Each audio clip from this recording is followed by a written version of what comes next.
All right, and next up is Greg Schmidt, who will give us an update on SSERVI. Go ahead, Greg. All right. Thanks, Ryan. Can you hear me? Yep. Okay, great. Thank you.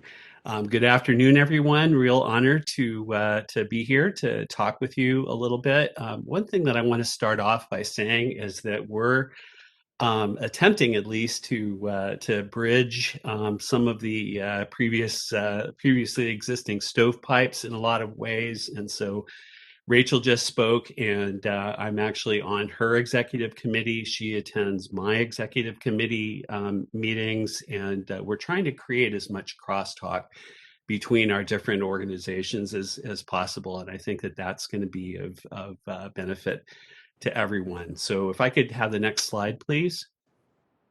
So this is our list of our current SSERVI US teams. There are 12 of them. The last ones were selected and onboarded in 2019 and go through 2024.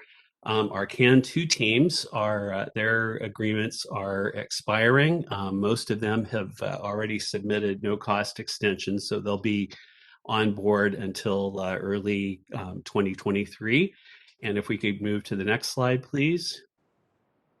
And so that's to allow for our next CAN. And I would imagine that most of you are aware of this, but we had a draft announcement on the street that whose public comment period closed, as Sarah mentioned earlier, just last week. It was released on the 19th of April.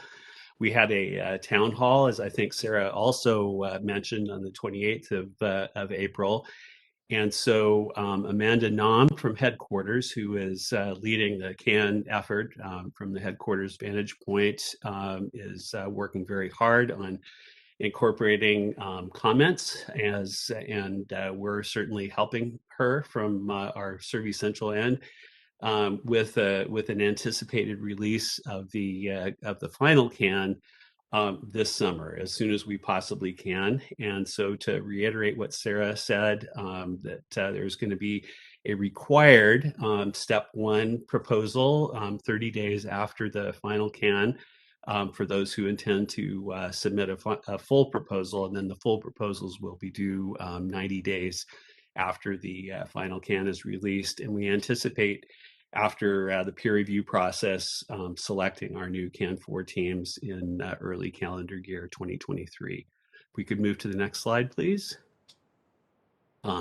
Sarah also mentioned that we had a senior review of SSERVI. This was recommended by the midterm decadal, the previous planetary decadal, and so that was completed last year. We spent most of our year doing this at SSERVI Central, and I want to particularly thank, first of all, Amanda Nam for her excellent oversight of this process, and then both Cindy Evans and Chip Shearer for co-chairing the review committee, as well as the committee members. The committee report is available at this website here, which is just in the LPI library.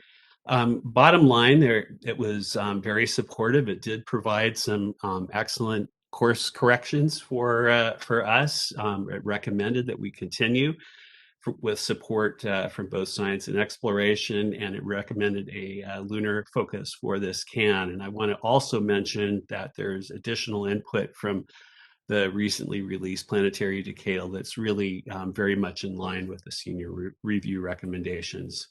Next slide, please. Want to highlight that we'll be having our first in-person NASA Exploration Science Forum in 3 years coming up in Boulder. This will be the first one ever outside of the confines of a NASA field center. So we're super excited about that. We just sent out yesterday author notifications. We have a signed agreement with the University of Colorado, and we'll be posting our registration within the next week or two for those who would like to come to this. Next slide.